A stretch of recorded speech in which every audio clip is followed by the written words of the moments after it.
नमस्कार दोस्तों, बहुत बहुत स्वागत है हमारी यूट्यूब चैनल पे। आशा करता हूँ सब अच्छे होंगे। 10:52 है और कल निफ्टी बैंक में एक जब मैंने बोला था कि मार्केट नीचे नहीं, मार्केट यहाँ से रिवर्स करके ऊपर जाएगा और सेम मार्केट यहीं पे आके रिवर्स किया था। मार्केट यहीं से ऊपर गया था।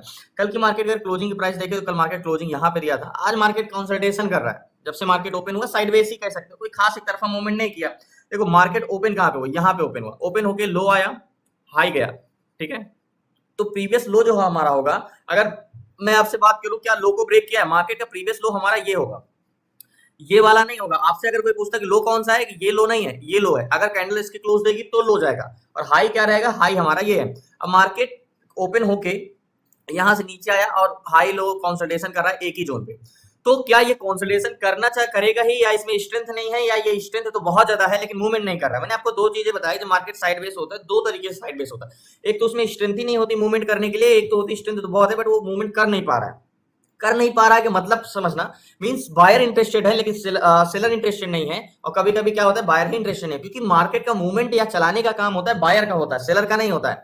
अब कल जैसे हमें पता था कि बायर पहले तो बेरिश थे लेकिन उसके बाद बायर काफी ज्यादा बुलिश हो गए, तो मार्केट मूवमेंट इसलिए नहीं कर पा रहा था क्योंकि सेलर थे। उसके बाद एक बड़ा मूवमेंट किया मार्केट। तो इसी तरह सेम मार्केट आज क्या कर रहा है, देखो। अब आज मार्केट आपको ऐसा लग रहा है कि नीचे जा सकता है, लो हाई ये लगाया, ठीक है। मार्केट इसी रेंज में कंसोलिडेशन कर रहा है, मींस 400 के जोन पे कंसोलिडेशन कर रहा है। तो क्या मार्केट मूवमेंट करेगा कि नहीं, देखो आप बड़े टाइम फ्रेम में जब लगाते हो तो आपको एक सिनेरियो समझ में आ जाता है कि मार्केट देखो यहां से मार्केट मूवमेंट क्यों नहीं कर पा रहा है। यहाँ पे एक रेजिस्टेंस फेस कर रहा है लेकिन मार्केट में रूम है। मार्केट में रूम क्यों है, देखो जब ये गैप फिल किया तो मार्केट को यहाँ से कम अगर मूवमेंट करना चाहिए तो ये जोन तक करना ही चाहिए, ये रूम। मार्केट यहाँ तक कोई प्रतिरोधक नहीं है। अगर प्राइस एक्शन के हिसाब से देखें तो यहाँ तक मार्केट में शार्प मूवमेंट आ सकता है और आया नहीं अभी तक। तो मार्केट मूवमेंट नहीं कर रहा है, तो ये क्यों नहीं कर रहा है। मींस अगर हम प्राइस एक्शन से देखें तो हमारा प्राइस एक्शन में कोई भी ऐसा स्ट्रॉन्ग रेजिस्टेंस नहीं है जिसको ऊपर जाने से रोके। लेकिन अगर बायर इंटरेस्टेड ना हो तो ये समझने के लिए हमें मार्केट का सेंटिमेंट समझना होगा कि मार्केट सेंटिमेंट क्या है। देखो कंपोनेंट जानना कितना इंपॉर्टेंट होता है। कल हमने रिवर्सल पकड़ा था, तो अगर स्टॉक का हमने कंपोनेंट, बैंक निफ्टी का कंपोनेंट हमने नहीं देखा होता तो हम नहीं पकड़ पाते। तो अगर मैं ऑप्शन चैन पे बात करूं तो देखो सेलर का सेंटिमेंट क्या है, मैंने आपको बताता हूं कि सेलर यानी बायर का सेंटिमेंट, कितने बायर का सेंटिमेंट और सेलर का सेंटिमेंट समझने के लिए हमें सबसे पहले देखना होगा कि सेलर कितने हैं और बायर कितने हैं। तो बायर ही मार्केट को मूवमेंट कराते हैं। मींस अगर मार्केट यहां से नहीं मूवमेंट कर रहा है तो यहाँ पे बायर इंटरेस्टेड नहीं हो रहे हैं। और कुछ दिन से आप देख रहे हो वैल्यूम तो भर भर के हैं लेकिन मार्केट तभी ऊपर नहीं जा रहा है क्योंकि पीसीआर डिसइंक्रीज हो रहा है। अब आज मार्केट क्या मूवमेंट करेगा, क्या बिहेवियर है, ये समझने के लिए हमें सबसे पहले सेलर का सेंटिमेंट देखना होगा। मतलब मैंने बात की कि बायर और सेलर है, तो पहले हम सेलर का देखते हैं कि सेलर मार्केट में क्या चाह रहे हैं। तो सेलर किस टाइप के होते हैं, सेलर दो टाइप के होते हैं। कौन कौन से, कॉल सेलर, आपको सेम रूल्स बताता हूं लेकिन आप अगर समझने, जाहिर सी बात अगर आप वीडियोस देख रहे हो तो आपको बोरिंग होगा, लेकिन अगर आप चीजों को पकड़ रहे हो तो आप अगर ध्यान से देखो तो कुछ ना कुछ एक चीजें आप रोज पॉइंट टू पॉइंट पकड़ सकते हो मार्केट में, क्योंकि हमें एक्सपीरियंस है ये प्रैक्टिकली। तो मार्केट में अगर बात करें तो यहाँ पे लास्ट तक बने रहिए, बताता हूं मैं आपको। तो बात कर रहे थे जैसे मार्केट का sentiment call seller and put seller की। तो पुट सेलर मार्केट में क्या क्रिएट करते हैं, आपको भी पता है कि कॉल सेलर मार्केट में रेजिस्टेंस क्रिएट करते हैं एंड पुट सेलर मार्केट में सपोर्ट क्रिएट करते हैं। ये चीजें आपको अच्छे से पता है कि कॉल सेलर मार्केट में ऊपर जाने से रोकते हैं एंड पुट सेलर मार्केट को नीचे जाने से रोकते हैं। तो P divide by C equal to R, यानी पीसीआर हमें निकालना है कि पीसीआर मार्केट में है क्या। तो लास्ट बने रही, पहले मैं ऑप्शन चेन में चलता हूं। ऑप्शन चेन ओके, तो मार्केट का सेंटिमेंट समझने के लिए सबसे पहले ऑप्शन चेन में चलते हैं। आज क्या है, आज मंगलवार है, मींस ट्यूसडे है। नेक्स्ट डे यानी कल मार्केट की एक्सपायरी है। तो हमें ट्रेड लेने में ये भी समझना चाहिए कि हमें साइडवेज, अगर मार्केट में स्ट्रेंथ नहीं है तो ट्रेड में फंसना नहीं है। और मार्केट का सेंटिमेंट समझने के लिए अगर मार्केट में स्ट्रेंथ है तभी हमें ट्रेड करना है, क्योंकि एक्सपायरी के दिन हमें मार्केट में, एक्सपायरी के एक दिन पहले, एक्सपायरी के दिन मार्केट में साइडवेज होना एसएल के बराबर होता है। तो देखते हैं कितना। तो मार्केट का सेंटिमेंट समझने के लिए जैसे मैंने बताया कि एक्सपायरी है, कल एक्सपायरी, आज हम मार्केट में वही ट्रेड लेंगे जहां पे शार्प मूवमेंट हो और बहुत देर तक रुकना ना पड़े। अब वो समझने के लिए एक शार्प मूवमेंट है कि नहीं, मार्केट में एक बड़ा मूवमेंट आ सकता है कि नहीं और किस साइड आ सकता है। मतलब दो चीजें हमें है, रोज हमें सिर्फ डायरेक्शन पकड़ना होता है। अगर स्ट्रेंथ कम भी है तो हम मैनेज कर लेते हैं, लेकिन आज हमें दोनों चाहिए। डायरेक्शन तो पकड़ना है क्योंकि किस डायरेक्शन में ट्रेड लेना है, दूसरी हमें स्ट्रेंथ भी होनी चाहिए और स्ट्रेंथ भी पता करना है। तो बैंक निफ्टी में एक बार रिफ्रेश कर लेते हैं। बैंक निफ्टी का पीसीआर यानी put seller and call seller, पहली चीज है कॉन्ट्रैक्ट दोनों साइड रेड है। यही एक सबसे बड़ा इंडिकेशन है कि बोथ साइड मार्केट मूवमेंट है। मैंने आपको हमेशा क्लास में बताया कि अगर कॉन्ट्रैक्ट ग्रीन ना हो तो आपको ट्रेड नहीं करना, बट तब भी शायद बाद में ग्रीन हो जाए। देखते हैं।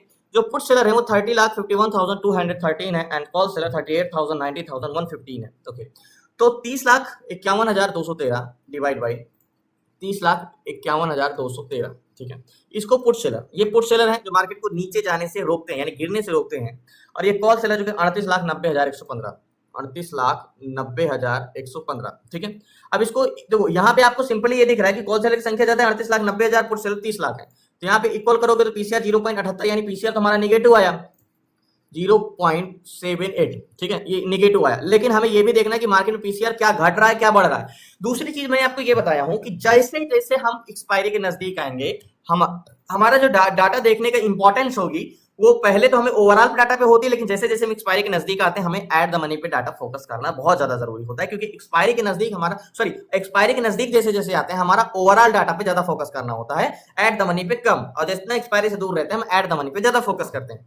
तो पीसीआर निगेटिव आया, लेकिन क्या एक्चुअल में निगेटिव है, हमें चेंजेस देखना है कि पीसीआर मॉर्निंग से सुबह से क्या घटा क्या बढ़ा, ये समझने के लिए।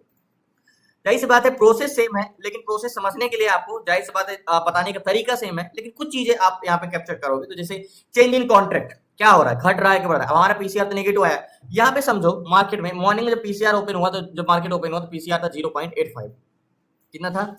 0.85, 85 था। ठीक है, अब मार्केट जैसे देखो सुबह से जब से ओपन हुआ, अगर आप बात करोगे तो 5 मिनट टाइम फ्रेम में, यहाँ पे 5 मिनट टाइम फ्रेम में, तो मार्केट क्या कर रहा है, इसको सारी चीजें इरेज कर दो यहाँ पे एग्जैक्टली इस जोन पे। तो मार्केट क्या कर रहा है, मार्केट जब से ओपन हुआ तो नीचे ही high low high low high low एक ही जगह पे कंसोलिडेशन कर रहा है। उसी तरह मार्केट का पीसीआर भी डिसइंक्रीज ही हुआ। यहाँ पे देखो मार्केट रेड लाइन, मार्केट ऊपर गया तब भी पीसीआर डिसइंक्रीज हुआ है। मतलब अगर हम देखें तो सेलर का सेंटिमेंट कुछ खास नहीं है, मार्केट के साथ साथ बढ़ भी जा रहा है घट भी जा रहा है।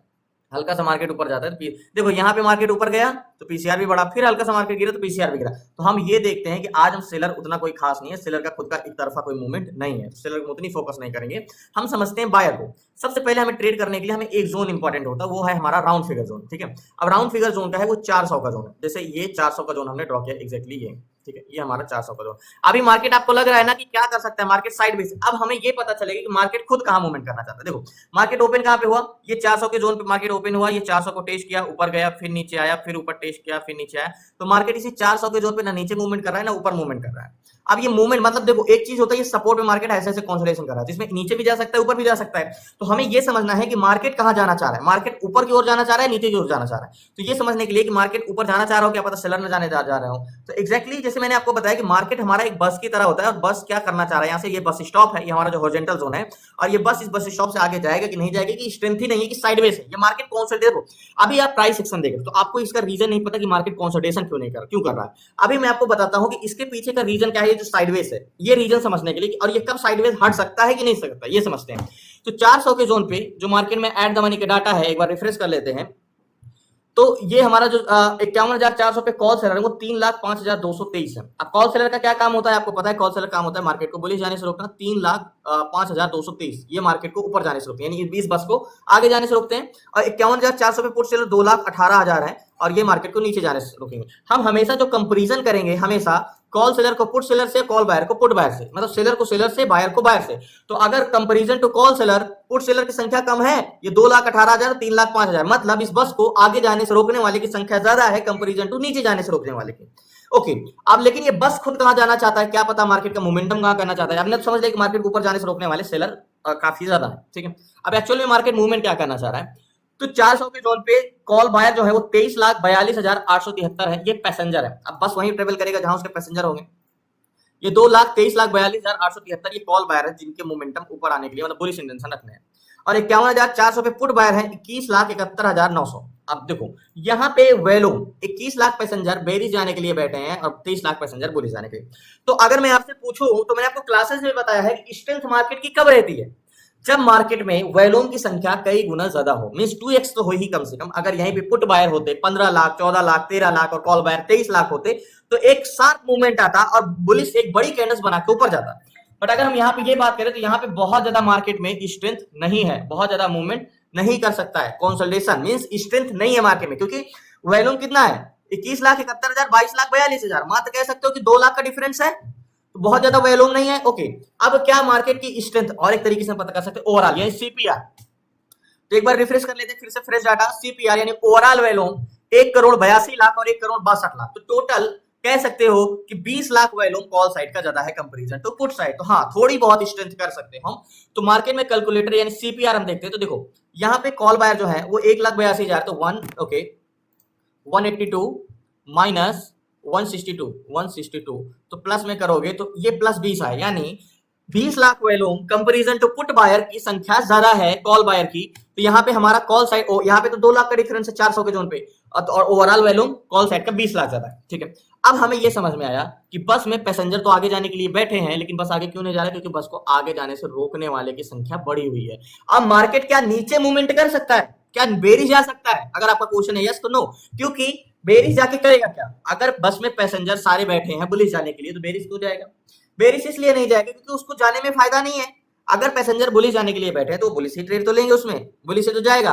हाँ, मार्केट कब ऊपर जाएगा? जब ये सेलर घटेंगे तब जाएगा, अगर प्रेजेंट टाइम पे जो डाटा है। ओके, अब ये समझने के लिए हमें एग्जैक्टली हमें कंपोनेंट देखना होगा। कंपोनेंट क्या होता है? अभी मुझे थोड़ा ना 60 to 70% लगता है कि मार्केट कैसा बिहेवियर करेगा, लेकिन कंपोनेंट से मैं 100% श्योर हो जाऊंगी कैसे होगा। देखो, मैं आपको बताता हूँ कि जीओसी टेक्नोलॉजी पे 12 बैंक से मिलकर निफ्टी बैंक बना है, और 12 बैंकों से मिलकर निफ्टी बैंक बना है। तो हमारा जो मेन बैंक है वो एचडीएफसी बैंक और आईसीआई बैंक है। तो हमें सबसे अच्छी चीज हमने सीखी है कि हम किसी भी स्टॉक का ऑप्शन चेन देख के ये बता सकते हैं कि आज ये एक तरफा स्टॉक है, रिवर्सल करेगा कि बेयर टू बेरिस रहेगा, सारी चीजें। तो जैसे एचडीएफसी बैंक मूवमेंट करेगा और आईसीआई बैंक मूवमेंट करेगा, वैसे बैंक निफ्टी मूवमेंट करेगा। तो हम एचडीएफसी बैंक कैसे मूवमेंट करेगा ये समझते हैं, तो ऑप्शन चेन में चलते हैं। ओके, तो ऑप्शन चेन में एचडीएफसी बैंक, एचडीएफसी बैंक का क्या इंटेंशन है? तो एचडीएफसी बैंक का 34,000 एंड 17,000 41,000 एंड 72,000, तो मतलब एचडीएफसी बैंक की स्ट्रेंथ जो है वो बुलिश है, और दो गुना वैल्यूम है, बुलिश है, प्लस इसमें प्रतिरोधक ज्यादा है। मतलब इसके क्या है, मार्केट किसी भी रेजिस्टेंस पे कंसोलिडेशन कर सकता है। मतलब अगर मैंने आपको एक क्लासेस में स्टॉक इंट्राडे की अगर आप वीडियो देखे होगे तो मैंने आपको बताया कि 3 तरीके के फेसेस होते हैं स्टॉक के। एक तो बुल टू बुलिश होते हैं, एकदम लास्ट तक जाते हैं, और एक होते हैं जाते तो है रिवर्स कर जाते हैं। लेकिन ये स्टॉक है एचडीएफसी बैंक, जाएगा ऊपर है, लेकिन उसको काफी मशक्कत करना पड़ेगा। ऐसे ऐसे आपको चार्ट ऊपर जाते हुए दिखेगा, लेकिन काफी उसको मशक्कत करना पड़ेगा। एक बार एचडीएफसी बैंक के हिसाब से डाटा है, मतलब स्ट्रेंथ तो बुलिश है, लेकिन इसके रोकने वाले मींस, अगर एग्जांपल के तौर पे मैं आपको समझाऊं कि भागना तो चाह रहा है बट उसके पैर बंधे हुए, तो उसको भागने में काफी दिक्कत होगी। बस इतना एग्जांपल समझ लो। ओके, तो चेंज इन कॉन्ट्रैक्ट में एक बार एचडीएफसी बैंक को हम यहाँ पे भी देख लेते हैं कि एचडीएफसी बैंक में क्या कॉन्ट्रैक्ट, क्या चेंज इन कॉन्ट्रैक्ट, क्या सारी चीजें इंक्रीज हुई। ओके, तो जब मैंने आपको क्लासेस बताया कि अगर स्ट्रेंथ अच्छी हो और चेंज इन कॉन्ट्रैक्ट इंक्रीज हो तो वो तो बुलिश ही है। तो एचडीएफसी बैंक हमारा ये इंडिकेशन किया है कि हम बुलिश है। अब आप और कोई को देख लो कि भैया हम इस फैमिली को आज ऊपर ले जाने के लिए तैयार हैं, आप आईसीआई बैंक को चेक कर लो। ओके, तो आईसीआई बैंक यानी ओके आईसीआई इंडस्ट्रेट, ओके आईसीआई बैंक। ओके, तो आईसीआई बैंक में क्या है, आईसीआई बैंक में both side movement means contract दोनों तरफ रेड है, प्लस स्ट्रेंथ 10,000 एंड 15,000 20,000। तो इस देखो आईसीआई बैंक में बहुत बड़ी स्ट्रेंथ नहीं है, लेकिन है भी ये बुलिश, और इसका कोई बोथ साइड भी मूवमेंट कर सकते हैं क्योंकि कॉन्ट्रैक्ट इंक्रीज नहीं है। अब हम यहीं पे समझ सकते हैं कि इसका चेंज इन कॉन्ट्रैक्ट क्या है। ओके, यहाँ से बुलिश गया, यहाँ से भले आईसीआई बैंक गिर रहा है, लेकिन कॉन्ट्रैक्ट नहीं गिर रहा। मतलब आईसीआई बैंक और एचडीएफसी बैंक दोनों जो है वो इंक्रीज हो रहे हैं, मींस दोनों जो है वो बुलिश है। ठीक है, हम इतना समझ गए निफ्टी बैंक और आईसीआई बैंक और एचडीएफसी बैंक में। यहाँ पे एग्जैक्टली 400 के जोन पे 324 आ गया, यहाँ पे एक मूवमेंटम आया लो। तो देखो मार्केट कितना भी लो को आया, ये एक अच्छा मौका था यहाँ पे जब गिरा था मार्केट बाय करने के लिए, कॉल बाय करने के लिए। तो मार्केट 400 को ही ब्रेक करने की कोशिश करे, मतलब हमारा ट्रेड जो बनेगा, इतना मैं आपको बता दूं कि जिस देखो मार्केट क्या है, मार्केट कोई स्थिर डाटा नहीं होता है। मैंने आपको कई बार बताया कि अगर आपको इंडेक्स में ट्रेड करना है तो आपको क्या चेंजेस हो रहे हैं डाटा यही पकड़ना है। तो अगर जो प्रेजेंट टाइम में हमें डाटा दिख रहा है वहां से तो हमें ये 100% श्योर है कि भैया हम बुलिश है और हमें बुलिश ट्रेड ही लेना है। तो ये बेरिश ट्रेड तो हमारा नहीं बन सकता है। बैंक निफ्टी आईसीआई बैंक में हमने देख लिया, और बैंक निफ्टी भी हम एक बार फिर से देख लेते क्या चेंज है, यानी सीपीआर क्या हुआ है, वॉल्यूम क्या है। तो अभी कॉन्ट्रैक्ट तो पुट साइड के बने हुए बैंक निफ्टी में, ठीक है, बैंक निफ्टी भी कॉन्ट्रैक्ट पुट साइड के बन भी जाएंगे तो हम ट्रेड नहीं लेंगे। 180 और 196, तो सीपीआर हमारा घटा है, देखो 196 हो गए हैं और 180 हो गए। तो यहाँ पे थोड़ा सा हम इंतजार करते हैं। देखो ये एक अच्छा मौका यहाँ पे ट्रेड लेने के लिए, 39 चला है, 400 का 60-70 पॉइंट का प्रॉफिट मिल जाएगा। और यहाँ पे मैं एक ट्रेड लेता हूँ क्योंकि ये मार्केट अब बुलिश ही रहने वाला है, तो पहले मैं इस पे ट्रेड लेता हूँ। सो फाइनली मार्केट में 4 लॉट लिया है, क्योंकि बहुत देर तक मैं इसकी स्ट्रेंथ नहीं रखूंगा। 502 की बाइंग है, एक्जैक्टली 499 चल रहा है निफ्टी बैंक में। अब इसकी टारगेट देखो, मार्केट लो कहां तक आ सकता है, एक्जैक्टली मार्केट को ये लो तक हम रोक सकते हैं। 249 तक मार्केट गिरा था, तो मार्केट में इतना तेजी से गिरा है, तो मार्केट में हम कहां तक रोक सकते हैं, ये वाला लो। ठीक है, एक्जैक्टली मार्केट इसको टेस्ट दोबारा करने आ सकता है ये जोन तक। अब टारगेट पॉइंट हम बहुत बड़ा नहीं रखेंगे, 30 और 36 की बाइंग है। टारगेट पॉइंट हमारा ये जोन का ही रहेगा, ये 400 का जोन। यहाँ पे मार्केट नीचे नहीं जाती, या तो हम वेट करें 400 को ब्रेक करें, इसलिए मुझे अच्छा मौका मिल गया कि नीचे गिर गया मार्केट, मैंने ट्रेड ले लिया। ये मार्केट जल्दी बुलिश जाएगा क्योंकि मैंने इसको कंपोनेंट में बता दिया कि बेरिश इंटेंशन रखने वाला नहीं है, इससे कंफ्यूजन क्रिएट कर रहा है मार्केट में। जब आप कंपोनेंट देखना समझ जाओगे तो आपको कुछ भी समझने की जरूरत है ही नहीं है। यहाँ पे कॉल सेलर 400 के जोन पे 3,01,000 हो गए हैं और 2,19,000, 1 लाख से भी कम है। तो मार्केट 336 346 चला है। मैं इस जोन पे निकल जाऊंगा, एक मैं भी इस टर्न में नहीं फंसना चाहता हूँ। 60-70 पॉइंट का टारगेट है, यहाँ पे मैं निकल जाऊंगा। एक्जैक्टली 50 चला है, 50 पॉइंट और ऊपर जाता है तो वेट करते हैं लास्ट तक बने रही प्लीज।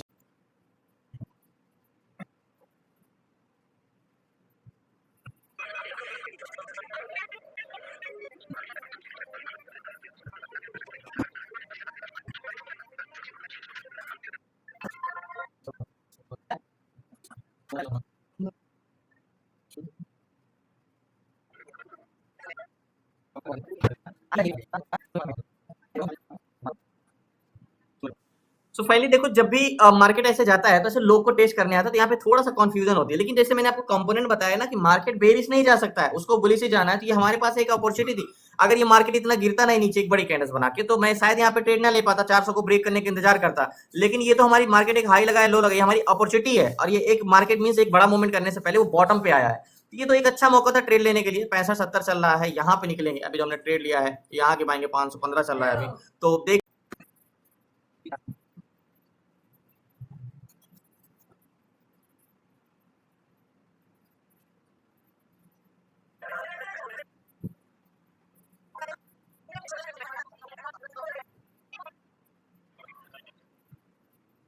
सो फाइनली मैं यहाँ पे पोजीशन अपनी स्क्वायर अप करता हूँ। 50 ही चल रहा है, 10-5 पॉइंट के लिए रुकने से अच्छा कि टाइम देके ना हो, इसलिए मैं position. So finally position square up किया, टोटल 35 पॉइंट मिला और 502 की बाइंग थी। बैंक निफ्टी 50,900 का सी 502 की बाइंग थी, 537 चला था, अभी 535 पे मैंने एग्जिट किया। अब मैं थोड़ा सा पहले इसलिए निकल गया कि मात्र 12-13 पॉइंट टारगेट को बच रहा था, लास्ट हाई इसका 86 तक गया है। अब वो 12-13 पॉइंट हिट करने के लिए मुझे ज्यादा देर तक रुकना पड़ता है। कंसोलिडेशन टाइम देखिए, टाइम इज मोस्ट इंपॉर्टेंट, क्योंकि एक्सपायरी के हम नजदीक हैं, क्लोज टू एक्सपायरी है, इसलिए मैंने पोजीशन स्क्वायर अप कर दिया और 4 लॉट भी था इस रीजन से। बाकी मैंने आपको एक चीज बताया कि ट्रेड जो है वो हमारा बुलिश ही रहेगा। हमने ट्रेड यहाँ पे नहीं ले पाए, तो मैंने ट्रेड यहाँ पे लिया था 36-37 के बाद, और 83 चल रहा है अभी, तो 50-60 पॉइंट का प्रॉफिट तो मिलेगा। अब एक अच्छा मौका हमारे पास ये था कि मार्केट गिरा तब हमने बाय किया कॉल, नहीं तो मार्केट को ब्रेकआउट पे ही ट्रेड लेते। सो मैं आपका 5 मिनट और चाहता हूँ। मार्केट में याद होगा कि मैंने निफ्टी बैंक में ट्रेड किया था, मैं आपको एक वर्ड बार बार आपको यूज कर रहा था कि बेरिश ट्रेड नहीं बनेगा, इसमें बुलिश ट्रेड बनेगा। और या तो मार्केट 400 को जोन को ब्रेक करने पे हम ट्रेड लेंगे, या तो नीचे आने पे। लेकिन हम जो ट्रेड लेंगे वो बुलिश ही लेंगे। याद होगा मैंने यहाँ पे कॉल बाय किया था, एग्जैक्टली यहाँ पे कॉल बाय किया था, और मैंने यहाँ पे एग्जिट कर दिया था, यहाँ के आसपास। मैंने छोटा ही प्रॉफिट लिया था, लेकिन मैंने क्यों बोला था कि मार्केट का बुलिश ट्रेंड है, बुलिश स्ट्रेंथ ही रहेगी, क्योंकि मैंने कंपोनेंट देखे थे प्लस ऑप्शन चेन देख के बताया था कि मार्केट का जो स्ट्रेंथ है वो बुलिश ही है। अब मार्केट उसके बाद थोड़ा देर जरूर कंसोलिडेशन किया, लेकिन उसके बाद एक अच्छा मूवमेंट आया और काफी ज्यादा मार्केट एक बड़ा मूवमेंट किया 51,700 सीधा। और एग्जैक्टली जहां से मार्केट बॉटम लिया है, मैंने एग्जैक्टली यहाँ पे कॉल बाय किया। याद होगा अगर कॉल बाय किया था, जाहिर सी बात है मैंने छोटा ही टारगेट लिया था। मैंने कल भी आपको बोला था कि ट्रेड जो है वो बुलिश है, लेकिन मार्केट हमें बेरिश दिखा रहा है, लेकिन बेरिश ट्रेड ले नहीं सकते, इसमें बुलिश ही ट्रेड ले सकते हैं। ये चीजें कैप्चर करना आप सीखो। आपको एक चीज, मेरी वीडियो बनाने का प्रोसेस आपको सेम लगता होगा, लेकिन अगर आपको डीप से उसको देखने की कोशिश करो ना, तो आपको हर चीज आपको नई देखने को मिलेगी। रोज कुछ ना कुछ आपको चीजें नई पकड़ने को मिलेगी। मींस मैंने आपको ऑप्शन चेन आज को आपको थोड़ा सा बेरिश नजर आ रहा होगा, लेकिन मैंने बेरिश ट्रेड क्यों नहीं लिया, बुलिश लिया। वैल्यू में बुलिश था, कॉल सेलर हावी थे मींस। और वहां पे मैंने आपको देखा कि जब यहाँ पे हमने बैंक निफ्टी में देखा, कंपोनेंट देखा, एचडीएफसी बैंक और आईसीआई बैंक देखा, तो वहां पे तो मैंने आपको बता दिया था कि नहीं, बेरिश ट्रेड तो ले ही नहीं सकते, बेरिश ट्रेड लेंगे ट्रेड तो बुलिश ही लेंगे। मैंने प्रॉफिट नहीं किया, प्रॉफिट 30 पॉइंट प्रीमियम का मिला। और पॉइंट, और जो बैंक निफ्टी का पॉइंट हम उसे 60 पॉइंट मान सकते हैं। मैंने यहाँ पे बाय किया था 330-36 के आसपास, और टारगेट हमारा जो था ये 90 के आसपास एग्जिट किया था, तो हम 60 से 70 पॉइंट का ही प्रॉफिट ले पाए, लेकिन और प्रीमियम का 30 से 35 पॉइंट का। लेकिन उसके बाद मार्केट कंसोलिडेशन किया। तो मार्केट में आज क्या बिहेवियर था आपको पता है? आज मार्केट क्या साइडवेज था? मार्केट साइडवेज नहीं था, मार्केट क्या था? मार्केट कंसोलिडेशन इसलिए कर रहा था क्योंकि मार्केट ऊपर जाना चाह रहा था और उसको शेयर जाने नहीं दे रहे थे, लेकिन वो जैसे ही ब्रेक किया एक बड़ा मूवमेंट आया। तो ये चीजें आप तभी पकड़ पाओगे जब आप कंपोनेंट, सेंटिमेंट और डायरेक्शन, स्ट्रेंथ, ये सारी चीजें आपको एक माइंड में आ जानी चाहिए चार्ट देखने पे। मैं जो आपको एक्सप्लेन करता हूं, मुझे इतना समय लगता है, अगर मुझे पर्सनली आपको रिकॉर्डिंग ना करना होता तो ये 5 मिनट का काम था समझने के लिए।